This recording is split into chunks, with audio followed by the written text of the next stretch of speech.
North Korea was at the heart of the latest UN Security Council meeting.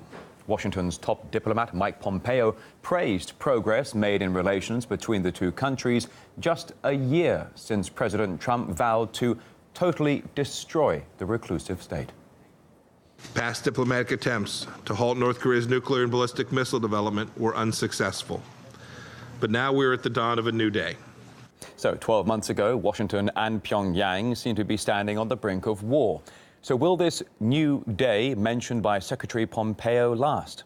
Ilya Petrenko reports from New York. It's only been a year, and then, boom, Donald Trump's second UN General Assembly. Just listen to it.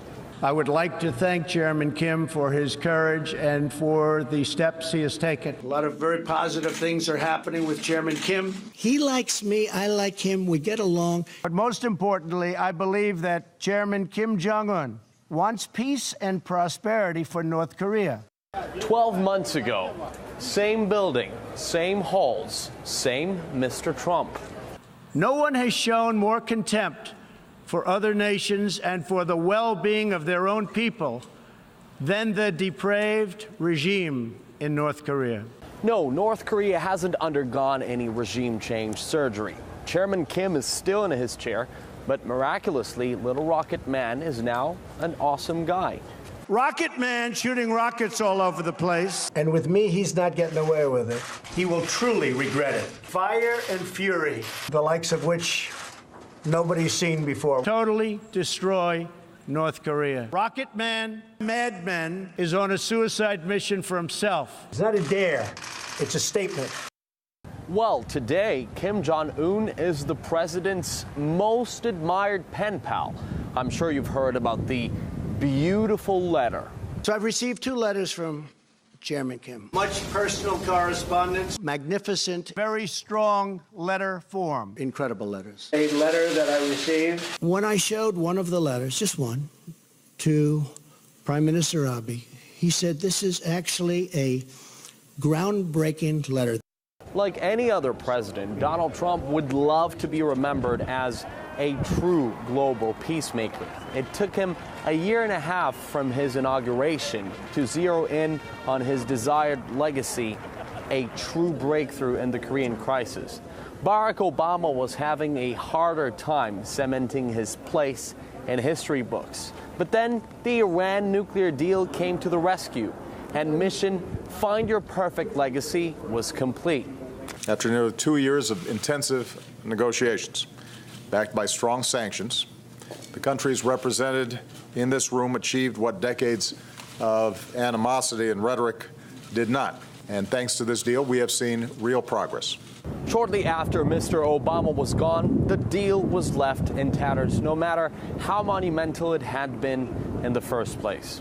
One of the worst deals I've ever seen. The disastrous deal. One of the dumbest deals. One of the worst deals ever was the Iran deal. I'm all for agreements, but that was a bad one. Donald Trump waved goodbye to the agreements. He quit unilaterally without paying attention to pretty much what the rest of the world has to say about it. Today's action sends a critical message.